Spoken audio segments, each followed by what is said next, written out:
Hey guys, welcome back to another episode of Leg Drop the World. My name is Doc. This is my good buddy Judge. What's up? And we are here to talk about wrestling. Everything. Wrestling. Everything WWE. Everything. That's right.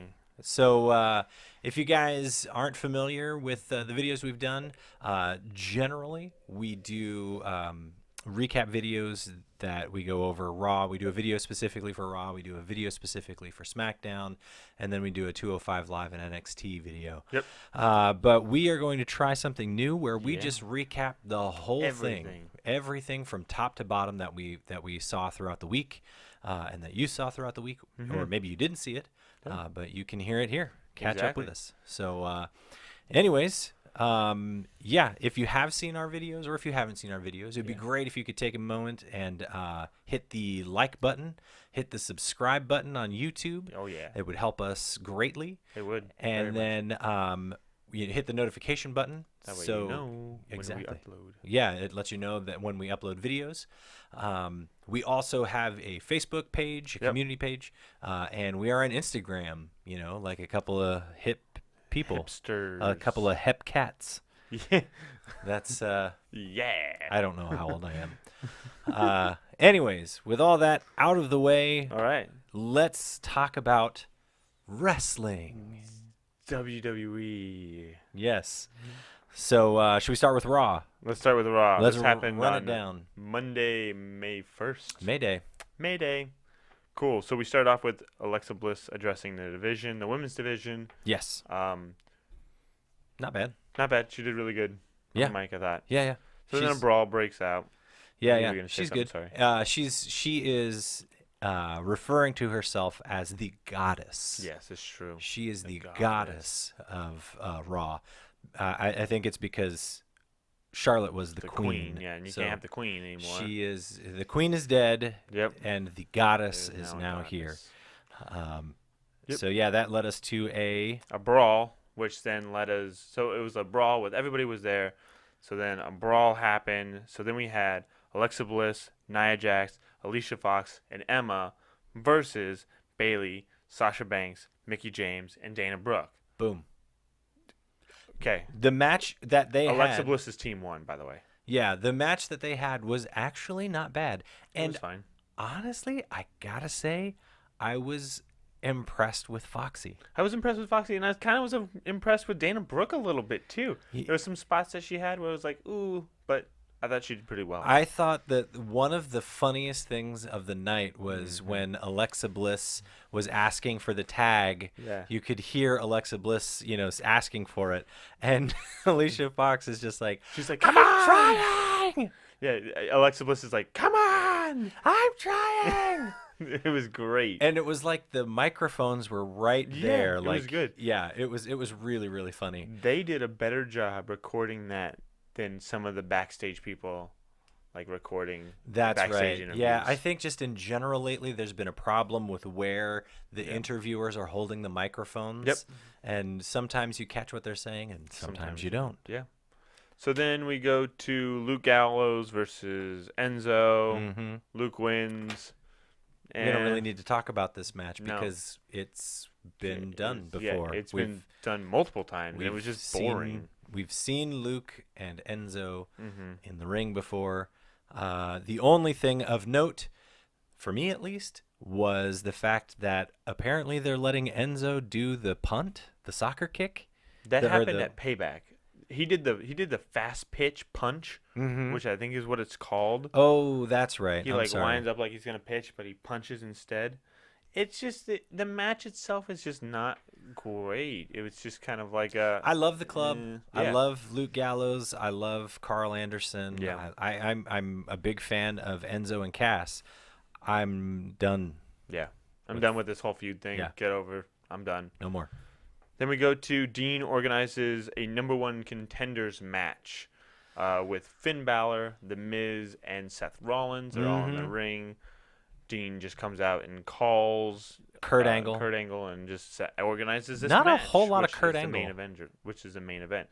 No, there wasn't, but it's like he could have just came out because he came out during the Bray. Yeah, the Bray Wyatt part. He comes out during the Bray Wyatt part, Yeah, so he he's comes out there. later. So it's like you don't need to call him, just have him come out. It's weird. The big draw, the big takeaway that I had from the segment with Dean Ambrose, Seth Rollins, and The Miz and Finn all in the ring at the same time is Finn Balor is a tiny, tiny man. He's very tiny. He's very short. Super tiny, tiny man. That's I his love jacket. Finn That's actually Balor. his jacket. Yeah, exactly. I love Finn Balor. I am not a big fan of him cutting promos in the middle of the ring with people who tower over him. Yeah, he needs a jobber. He needs a Luke Gallows to stand behind him. I don't understand why they don't do that. Yeah, I don't, because they don't like to reference strong style. The other takeaway from this exactly. The other takeaway from this for me is, and this isn't really a takeaway so much as just a reaffirmation, reaffirming that The Miz is one of my favorites on the mic. Yeah, he is. And then throughout the night, we see after this happens, Dean Ambrose is like interviewing people in the back. So he interviews Seth Rollins. Yes. Then he interviews The Miz. Then he interviews Finn Balor. But he does it as Dean. Yeah, like from like the 80s. And yeah. he throws back to like Gorilla Monsoon Yep. and Mean Gene Okerlund. Oh, and, yeah. Yeah, he totally just like Bobby Heenan. just throwing back references. It's kind of great. Yeah. I like this Dean. I think it's cool. Yeah. My favorite part was when he talks to Finn Balor and he goes, "Well, I just have one question for you then." He like goes over here and like, "Eat a carb, man." Yeah, he grabs a donut. There's veins in there. Yeah. He and then he eats the donut. Yeah. And this is I don't understand why they don't do more of this association with the club and Finn Balor, because apparently later on he tweets that the donut was too sweet. Yeah. Finn tweets the donut was too sweet. I mean, we got a guy who's super tiny who could benefit from a heater in Luke Gallows. Yep. They have in-ring chemistry. I mean, the WWE even posted a video on YouTube of Luke Gallows and Carl Anderson greeting Finn's family. Yeah. Like, they're obviously great friends. Oh yeah. No, it's annoying. It's really annoying, but I guess Yeah. the WWE has their reasons why they're not doing that. Yeah. Apparently Vince doesn't like money, so whatever. What are you going to do? Moving on. Moving on, we'll go to Gentleman Jack and so it was Gentleman Jack, Rich Swann, and Akira Tozawa versus the Brian Kendricks, Noam Dar, and Tony Nese. Yep. Love Tony Nese. Love Brian Kendricks. Noam Dar. During this segment, I didn't think he was that good, but Yeah. I was Gentleman Jack and Team 1. Yeah, this match was okay. For a 205 Live match, and this is coming from someone who is a big fan of the 205 Live matches. This was sort of a run-of-the-mill thing. It was your average 205. Hey, a couple high-flying, couple good spots. Yeah, but other than that, it was good. Yeah, I think the problem is that it's, I'm not really emotionally invested in any of these guys, so it was just sort of a match. Well, I'm kind of invested in Akira Tozawa and Tony Nese, but that's just I want to see them in the 205 setting. I don't want to see them in the Raw setting anymore. I don't know. I'm starting to wane. My interest is starting to wane on the Akira Tozawa, Brian Kendrick. Yeah, it's gonna be good. I think the blow off to that's gonna be great. Yeah, even the Rich Swann, Noam Dar. Mm-hmm. I'm starting to get like sort of into. No, I'm starting to get uninterested. Oh really? Yeah. Oh okay. I'm ready for this to be done or go somewhere. Okay. Yeah. So then after that, we have Sheamus and Cesaro addressing the Hardy Boys, or addressing the universe, basically, about their actions at Payback, where they attacked the tag team winners and the Hardy Boys. We see Matt Hardy on the mic for the first time, kind of like cutting a promo a little bit. Yeah, he mixing stumbled it up a little bit. We're starting to get the broken thing, which is kind of great. But yeah, I mean, it happens to everybody. It happens to the best of them. He got a little tongue-tied, whatever. It's fine. For me, the big takeaway was Cesaro can cut a good heel promo. Yes, he can. That kid is not only one of the most talented wrestlers in the ring. Yeah, he is going to be great. He's going to have a great heel run. I'm excited to see heel Sheamus and heel Cesaro. Like, I really am. I think it's going to be great. I love their jackets too. What are their? I was just about to say, what are those jackets? Are they like army jackets or but military? They're blue. They're just. I don't know what it is. I thought they were black. Are they black? I thought they were like a navy blue. Whatever it is, like I think I could be into it, but I'm not. I don't know what they are. I have a problem with the sleeves. So. I like the jackets a lot. The problem with the sleeves is they're just like too.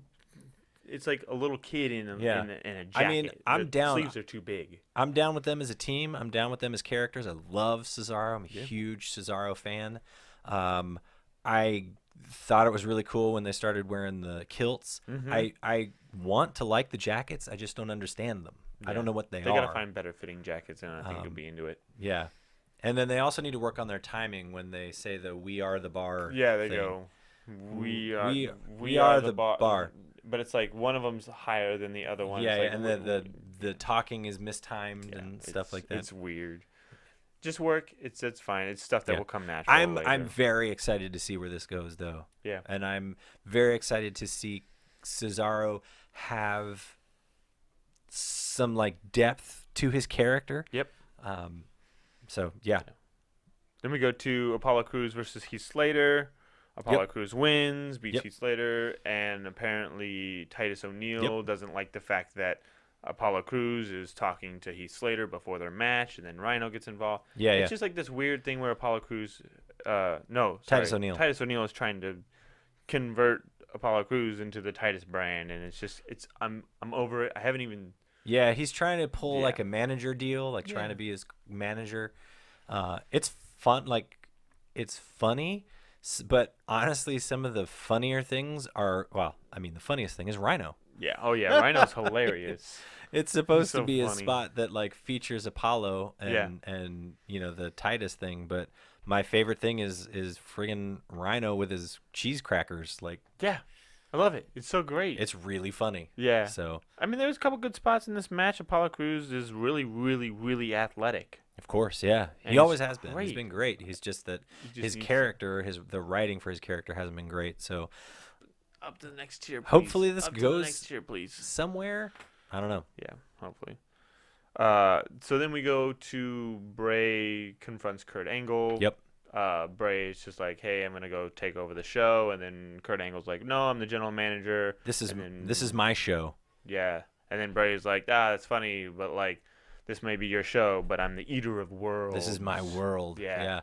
Here's the thing, man. Bray Wyatt, like there was not one flub. There wasn't that character. Oh yeah. Comes so naturally to him. It's so great. You don't have to write lines for him. He'll just say it. He'll say whatever he wants. He can walk out there, and the stuff that he needs to say is stuff I feel like that he would say to anyone. Yeah. like like in passing. Regardless of whether he's in the middle of the ring cutting a promo or what, it comes so naturally to him. I feel the same way about The Miz. Like that guy, you put a microphone in front of him, and he writes his own lines. Yeah, it's so natural. It's so good. I've noticed something about this too, and Bray Wyatt in front of a camera, like when he's taped, not good. Bray Wyatt in front of a crowd, great. Yeah, there's something about that, the crowd reaction and the energy. I feel like the taped segments that he does, the taped promos, can kind of run a little long. He can, like the spaces in between are a little too much. Yeah. I don't know, but yeah, I loved this promo. I'm excited for Bray Wyatt. Hopefully something good comes to him. I'm really excited. I'm really excited for it. As much as I wasn't a huge fan of this episode, there is potential there. Yeah, there is. Next, Austin Aries versus TJ Perkins. Austin Aries wins with a... Does he win with the last chancery? Yeah, the last chancery. TJ taps out. But then... TJ just attacks like a normal heel TJ. Yep. I'm on board with the TJ heel train. I think it's great. I just need him to not be around Neville. He's just trying to get that shine. And I really like him and Neville together.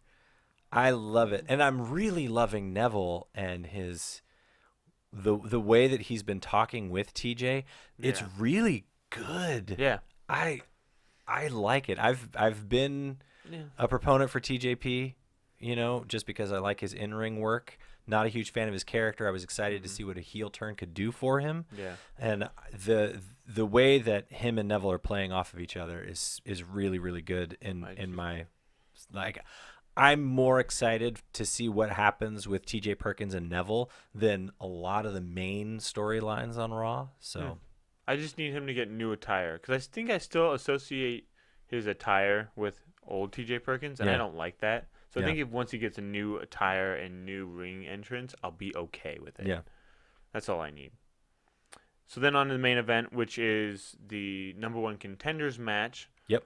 The Miz versus Seth Rollins versus Finn Balor. Yep. The Miz wins, but thanks to Bray Wyatt. Bray Wyatt. Bray Wyatt. So Finn Balor setting up his coup de grace on the Miz. Yep.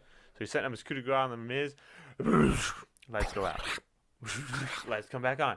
Bray Wyatt's on the ringside, pushes Finn Balor down. Yep. Jumps in the ring. Sister Abigail's. Then.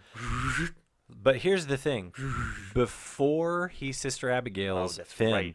he does the finger guns. He does the Finn, because Finn does that. Yeah. Wait. What? It's so good. It was really good.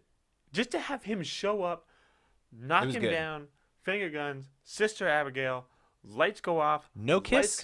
No kiss? There was a kiss. There was a kiss, okay. Lights come back on. The Miz realizes what happens, gets the pin. Great. Sets up a great storyline between Bray Wyatt and Finn Balor. I'm excited. Like, that has top storyline written all over it for me. Mm-hmm. Here's the thing that I want from that match, though. I don't want Balor Club Finn Balor. No. Yes. I need Demon Finn Balor, please. Stop bringing him out and cutting promos with The Miz and these guys. Because here's the thing, right? Seth Rollins doesn't seem like a super huge guy. Yeah. But standing next to Finn Balor looks like a tiny child. Oh, yes. 100%. And Seth Rollins isn't that big for a wrestler. So, I mean, they need to, like... And what's funny is it didn't even occur to me when Finn was wrestling Jinder Mahal. Jinder Mahal's huge. He's so tall. He's a gigantic human being. Yes, and it didn't even occur to me when he was wrestling Jinder Mahal how small he was. Standing right next to Seth Rollins, I was like, oh. Yeah, you're tiny. He's tiny. And I would like to warn you, don't call Jinder the human. He is the Maharaja. The Maharaja of strong style. Yeah. Anyways, all in all, the show was okay. It was fine. I was glad that The Miz actually got a pin. Yep. I am not hyped about The Miz versus Dean Ambrose. No. We've seen it, done it. Get it out of here. I'm done. So, what would you give it? On a scale from 1 to 10, I would give it like a 3 or a 4. Yeah, I'm gonna give it a 4. For potential? Yeah. I give it like an 8. Oh, like, yeah. The potential is there for something great. But, man, these shows drag on. And actually, honestly, I mean, the match that they had was good. There's some really good spots in it. I don't know. I don't know what it was. 5. About, maybe I should give it average. All right. 5. Well, I'll give it a 5 with you. I'd say average. Potential is like an 8 or a 9. 100%. Yeah. Cool. Next day, Tuesday, Smackdown. the 2nd, SmackDown Live. The first showing of Chris Jericho as the United States champion. On SmackDown, yes. Yep. So he is in the ring. That's a great promo. Yep, with Shane McMahon. Yep. AJ Styles comes out. They don't want none. Nope, they don't want none. And then he cuts a really good promo on He does, and I love that he references the Y2AJ thing because that was the first program that AJ had in the WWE, and it was great. It was there was some really cool stuff that came out of that that pairing. So I'm excited to maybe see some more of that in the future. So yeah. So good then stuff. Kevin Owens comes out and starts cutting a promo on Chris Jericho. Wonderful. It was really good. Basically tells AJ Styles, "Hey, this has nothing to do with you. Get out of the ring." And then AJ says, "Okay." So then he comes down and starts beating the crap out of. So did you notice? Did you catch that Kevin Owens came out and he had his hand wrapped?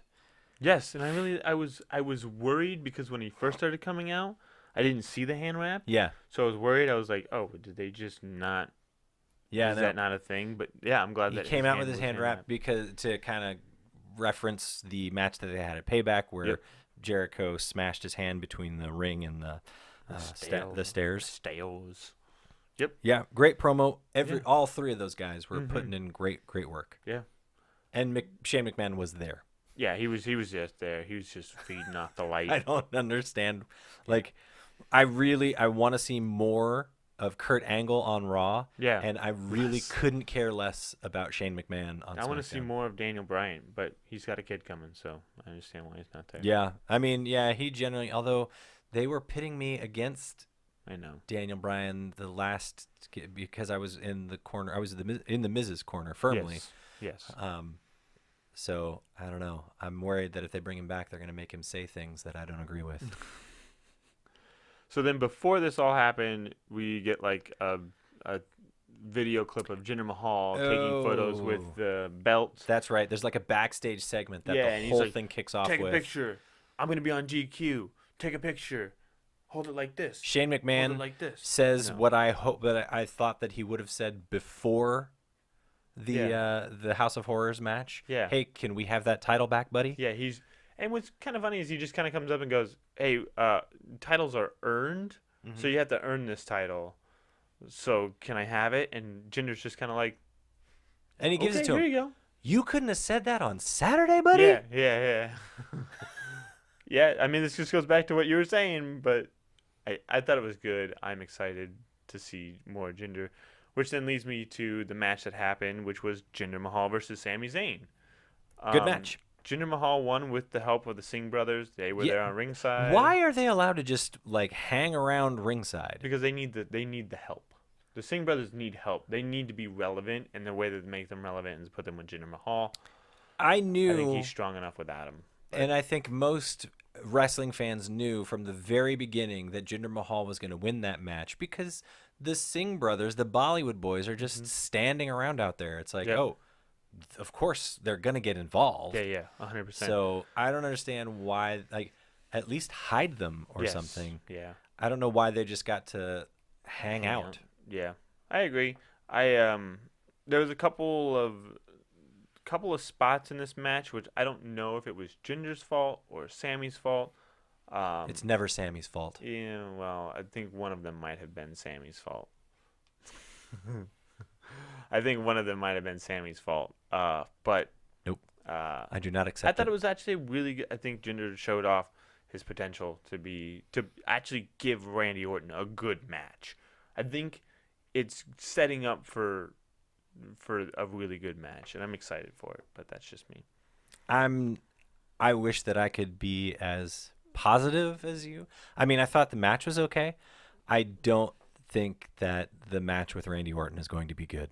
I think it will be. But that's just me.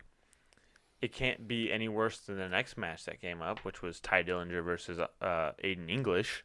Yes. Short match. We're not going to talk about it that much. It's literally Ty comes out, punches him a couple times, does the perfect 10. Wait, is that what it's called? The perfect 10 or the... No, the tiebreaker. The tiebreaker. He does the tiebreaker, and then he pins Aiden English. And Aiden English proceeds to sob. Like, uncontrollably. Ty also kind of looks like he was kind of drugged up a little bit. I don't know. This is just me making assumptions. I don't notice this at all. I saw it.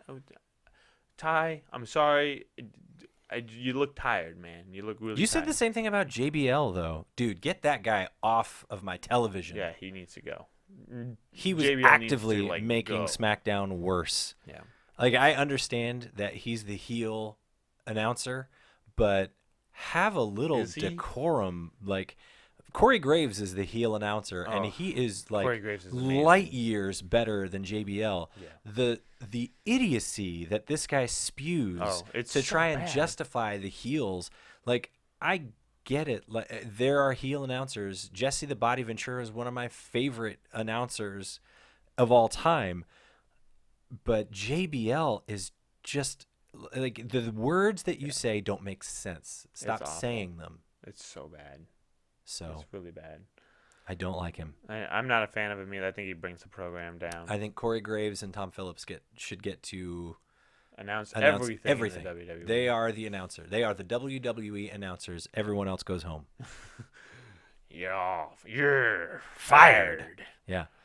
Which then, so we have was the women's match next, or so I just want to mention this. We get a nice spot from the WWE of the Fashion Police. Oh, the Fashion Police. Fashion Files. Yes, Fashion Files. It's really good. Dun dun. Yeah. They were so good. It's wonderful. So it's like a Law and Order type skit that they do, and I swear. Okay, here's the thing. I love Fandango. Always have.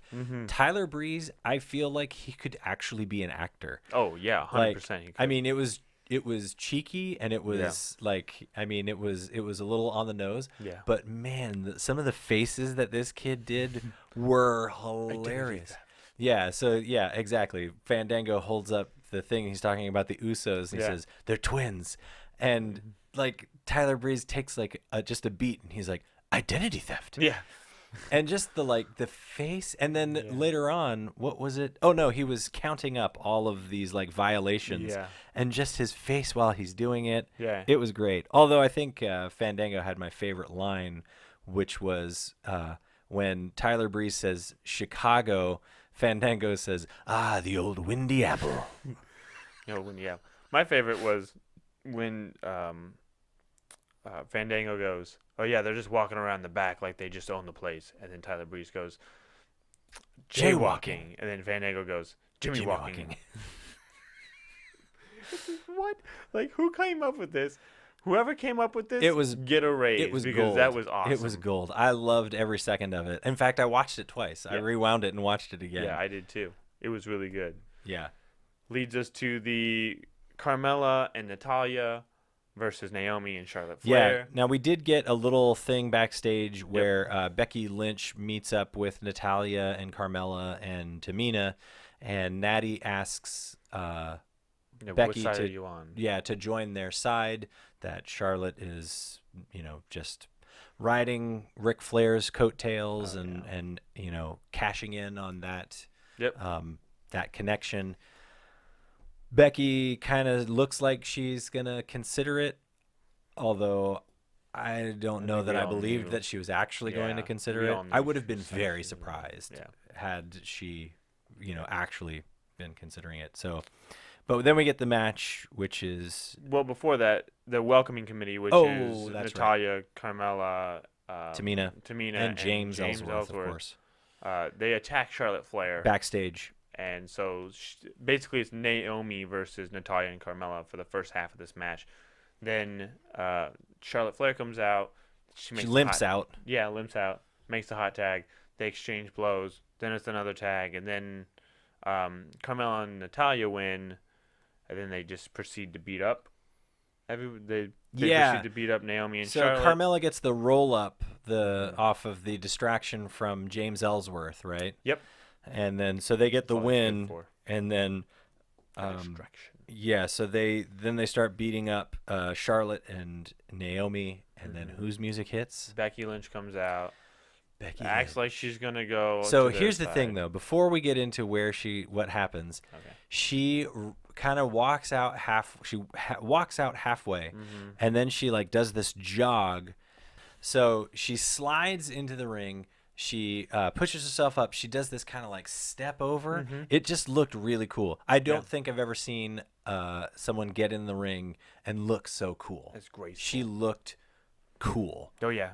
100%. And then, it looks like she goes through. She shakes hands with everybody. Yep. And then it looks like she's asking for a hug from James Ellsworth. Like she's going to join the welcoming committee. Exactly. But then she, she throws him into somebody, and then Tamina, and then she starts. Dude, the punches that Becky Lynch is throwing look so good. Oh yeah, she's been working with her boyfriend, who is an MMA artist. These punches, this girl in the ring is so good. She's amazing. Becky she's really Lynch. Good. Oh man, man, she's a great wrestler. Yeah. I agree. I mean, if you look at, and I think I was telling you this, and this is just completely my opinion. So, but I think Naomi, as far as like pure athleticism goes, like she's a great athlete. To me, Becky Lynch is the best in the ring. Like her moveset, I mean, she's just consistently good technically.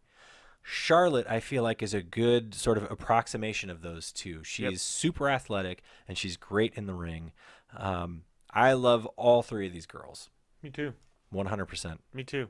I think that we have a very good. They have a very good roster on SmackDown Live to be the best. And I think they have the best women's division by far. I want to see Becky Lynch wrestle more. Me She is.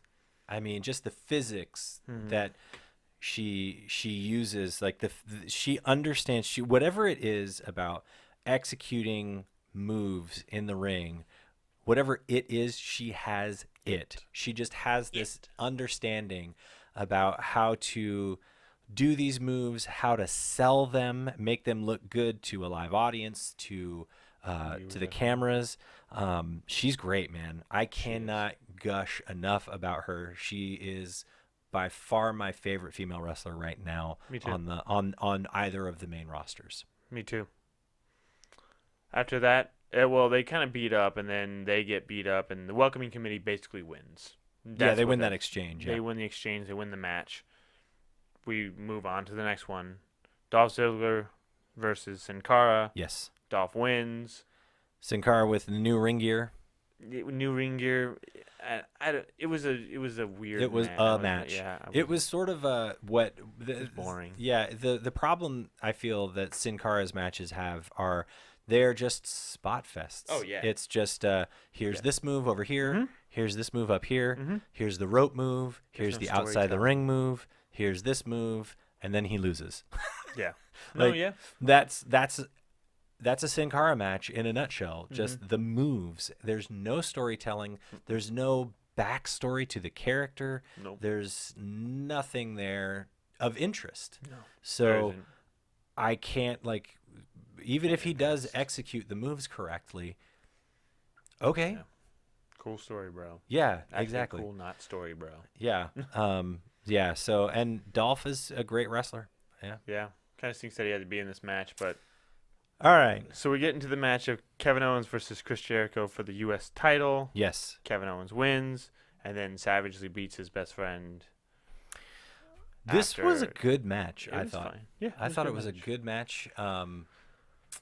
The beat down after this match was really good. I mean, obviously it's terrible because Chris Jericho, you know, we love Chris Jericho. Oh, yeah. But, man, Jericho sold that so well. Oh, yeah. So well. So good. Yeah. It was a really, really... It was a good finish to the episode, too, which I really liked. I mean, here's the thing. He's going to be back. He'll be back. Right? He's just leaving. Oh, sorry. He's just leaving because of his band. Yeah.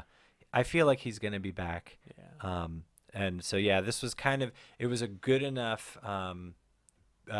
beat down to warrant him needing to take a break. Yes. Right. Yeah. He really, it looks like. Although if Jericho was Roman Reigns, he would be back next Tuesday. Oh, yeah. With no wrappings. Yeah. Anyways, so, I thought it was good. I love Kevin Owens. So yeah. I'm interested to see where this goes. Me too. That was SmackDown Live. That was SmackDown Live for you. What about? Oh yeah, that's right. What about a rating? Are you going to ask me that? I was just going to ask you. I'm going to give this one SmackDown Live. I'm giving a 7. I'm going to give SmackDown Live a 7. Yeah, I would go up to a 7. I enjoyed it. Better I thought than it was. Raw. Yeah, definitely. I thought it was a solid episode, and I was entertained throughout. Good. All right. Next. 205 Live? 205 Live. I'll flip my notes over. We Put start your thing off down, with. flip it, and reverse it. Let's start off with TJP versus. Lindsay Dorado. Yeah, Lindsay Dorado. Dorado! It was a good match. I thought it was a good match, man. I want to see more Dorado. I do too. I thought it was TJ Perkins wins, by the way. Yeah, TJ Perkins wins the match. You know, I'm no, you know what? I'm not going to say that. But but I will say, I don't think that it's an accident that people have good matches with TJ Perkins. No, I don't think it's that. He's a good wrestler. Yeah, he's a great wrestler. I want to see more of Dorado though, because he was some really good spots. And he's got a great look as Lucha. I mean, his mask is pretty cool. Yeah, super cool. Let's see more of it. Yes, please. Cool. Then we move into Brian Kendrick's talks with Corey Graves, and then Akira Tozawa runs in and gives them a lesson. Gives them a lesson, which is always end your interviews with a bang. With an impact. Oh, an impact. It was good. I want to see this whole Akira Tozawa, Brian Kendrick scene be done. Yeah. I'm over it. The Brian Kendrick interview was a little slow. Yeah. It was a little, I don't know. It was just, Yeah. Yeah. I like Brian Kendrick. I wasn't a huge fan of this interview. No, it was boring. What did my Didn't wife need to say? happen. Is his mouth just really small? Yeah. That's right. Yeah. Is his mouth small? And I'm like, It kind of is. I think you might have a point there. He's kind of got a small mouth. Did he grow that goatee, that huge goatee, Just to cover up his all tiny up. mouth? Yeah, I think so. Maybe. I hope so. I hope that's the real reason. Then we get to Drew Gulak versus Mustafa Ali. I'll never get his name right. Yeah, that's Mustafa Ali. This is a great match, actually. It really is. And Drew wins. And Drew did his chant correctly this time. Yes, he did. He said it twice. Yep. And they were both to the same rhythm. Not flying. No high flying. I'm not lying. No high flying. He did not do that. Perfect. It The was last perfect. 2 times that he had done that, he started off at one rhythm and then slowed way down. Yep. And that's not a way to get people to chant with you. It's not. No. So, but it was a good match. It really was. I like good Drew spots. Gulak's style. Yeah. You know, it's funny because before we were able to see him wrestle, in this particular capacity, you know, it's like, oh, but I really like the high flying style. Yeah. Like, I like Mustafa Ali. I like watching his too. matches. They're very entertaining. Yeah. But I think he did prove his point. Like, he did win the match, and, you know, its storyline proves his point about the high flying thing. But I think ultimately it proved a point to me as someone who was a little iffy on whether or not his particular style of wrestling is actually entertaining. Turns out it's pretty entertaining. It is. It was really good. He got some really good spots. Like, I think he won because Mustafa did his finisher, hit the knees, hit Drew's knees, and then just kind of rolled him over. Was it his finisher, or was he going? Yeah, he was going for the finisher. Oh, wasn't okay, he? yeah. No. He was going for the frog splash. That's yeah, right. yeah. Wasn't And the man, finisher, Drew frog got splash. those knees up, and it. Yeah. I mean, Mustafa Ali sold that because I think so. He gets the knees up, and hits his knees, and got the pin off of that. And I was like, man, when was the last time anybody got a pin off of a move like that? Yeah. That just doesn't really happen anymore. They're booking the DDT and that. Yeah, and then Alexa Bliss getting the pin off of the DDTs lately. Yeah. Like, are they going back to like the golden age of wrestling I where hope so. those types of moves were sold and were match finishers? I hope so. I'm down. I'm down with it. I like that this is like, let's really get back into those types of moves that should end matches. Mm-hmm. But for some reason, for the past decade or so, people have been kicking out of them. Yeah. So. Yep, I agree. Good match. I'm interested in Drew Gulak. And I love that he doesn't wear knee pads. He's like the only wrestler in the world who doesn't wear knee pads. No knee pads, no problem. He's going to regret that when he gets older. Oh, yeah, 100%. So, you were not a fan of Rich Swann and the Noam Dar and the tag team that happened on Raw? Yeah. But they had a match tonight. and it was pretty good. It was really good. The Noam pacing Dar wasn't really quite there. It wasn't quite, with the other two matches before it, but it was still a good match. And I think that it was the match was really something that Noam Dar needed. Oh yeah, and that was to prove that he can wrestle. He can actually wrestle. Yes, he's not just a comedy act. No. Although Foxy comes Yeah. out after Foxy the match. did show up. Yeah. And he gets her back. Yeah. So Noam Dar, how did he win that match? He just won it off of his finisher, which is like a running wizard or shining wizard. Yeah, or something yeah. It's like like a kick. It was like a straight up kick in the face. Yeah. It So he looked just hits the really finisher. good. At least from the camera angle that I saw it from, it looked really good. It did look really good. It was very convincing. Yeah. So I thought it was a good match. I thought it was exactly what Noam Dar needed as a wrestling character. I don't think we had a bad match during 205 because that's it. That's all 205. Yeah, that's it. I And it was enjoy good. 205 a lot. All three of those matches were really, really good. And it's amazing to me that, and it really shouldn't be, right? It shouldn't be amazing that the best matches were on 205 Live. No. But I don't know. It surprised me that I was very, very entertained by all three of these matches. I was too. So I was very. NXT. Although NXT. For me, NXT could be summed up in two words: heavy machinery. Oh yeah. So let's just breeze past because we're gonna spend a lot of time talking about this. We had Danny Burch versus Killian Dane. Killian Dane wins. Killian Dane wins. It was a fine match. It was fine. Then we had, I'm gonna skip it. Hideo versus Kona Reeves. Yep. Hideo wins. It was fine. Whatever. The GTS is really, really strong. Then we had a battle royale for the number one contender. It's literally a ton of ladies fighting in the ring, and then there's a bunch of them who had never been on the show before. No, never. We don't even know who they are. Yeah. But then there's a no finish because the last ones are Ruby Riott, Nikki Cross, and Ember Moon.